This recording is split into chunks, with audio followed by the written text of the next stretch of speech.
day mga idol. Magpapalit ako ngayon ng front fork oil seal dito sa sa LS135. Ayan.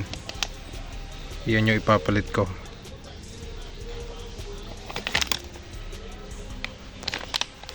Ito yung gagamitin kong fork oil. Yan, Petron ETF. Tagal ko na din tong gamit na brand. Ano pa siguro yan? 2016 nung last na nagpalit ako ng fork oil. Kasi yung niya stock o kasama mismo ng motor is malambot na, mataas na masyado yung play nung shock. Yan, goods pa naman siya until now, kahit nagli-leak na yung front fork ko. Yan, goods pa rin yung play nya. Anong taon na ngayon? 2025.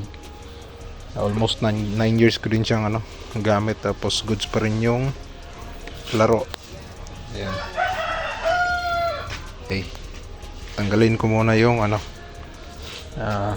front fork. Dali lang naman tanggalin yung front fork. Tanggalin nyo lang yung dalawang allen, isa dito, isa dito, sa ilalim niyan ng handlebar. Tapos ito yung 13mm na nut, I mean bolt dyan sa dito sa may T-post niya sa baba.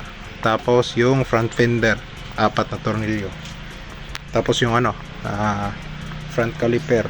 Yan, tanggal gulong. Yan, ito yung gagamitin nating pang sukat. Yan, tuti. Ito yung gagamitin nating fork oil. Pala yung lalagay ko is 165 ml per fork. Pag disassemble ng front fork, yan, unang tatanggalin ito, tapos yung outer tube, kasunod yung inner tube, tapos ang laman ng inner tube ito, tapos ito yung sa nya, sa dulo. Yan, tapos spring, tapos yung parang PVC at yung takip nya dito sa taas. Ito yung ginamit ko sa sa pag magic lowered. Yan yung dinagdag ko. Ito yung nya, stock na spring nandito.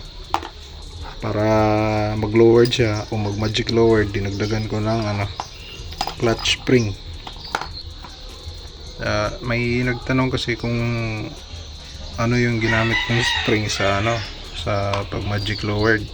Kaya ayun, sinabi ko pang TMX. May ako dito pang TMX na clutch spring. Mas mahaba siya kaysa sa sa pang Wave 125 or XRM 125. Yan, ang problema, hindi siya pasok dito sa yan, yan, ito, hindi siya pasok dyan. Ayan, hanggang dyan lang. May kasi yan ayan yung pang Wave XRM 125, yan, sok yan, pasok na pasok. Ito yung clutch housing ng XRM Wave 125. Yan, pasok na pasok. Yung pang Wave XRM 125 na clutch spring dito sa ang tawag dito, basta dito. Yan, check natin yung haba nung stock kapag hindi pa siya na lagyan ng additional na spring para mag lowered.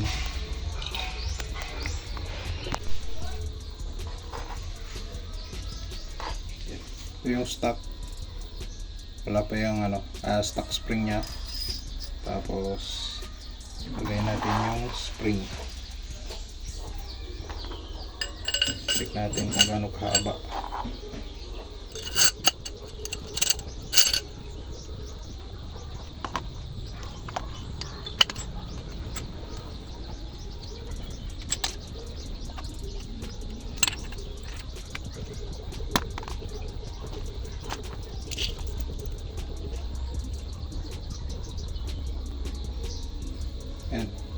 nasa ano siya, 15 inches pag hindi pa nalagyan ng ano, spring sa loob. Try naman natin ano, lagyan ng spring.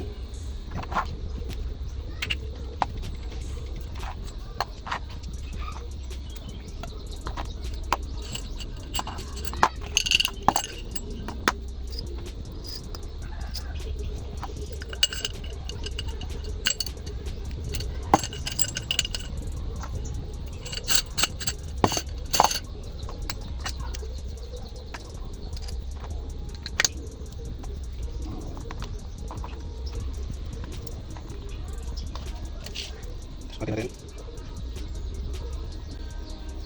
Ayan.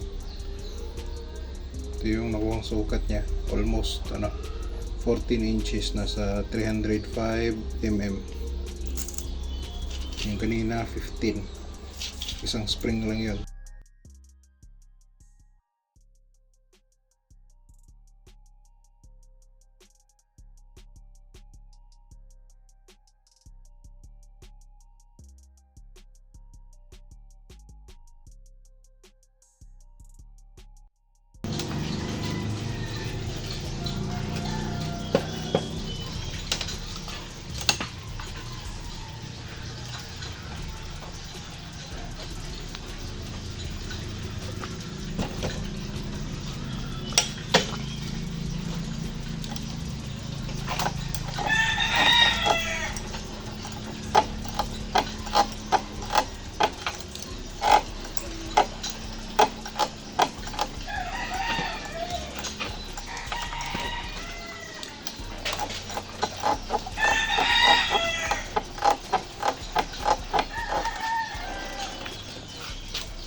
Yun yung ano, isa sa nakagandahan kapag magic lowered yung gamit mo, or dagdag spring dito sa ano, sa ilalim.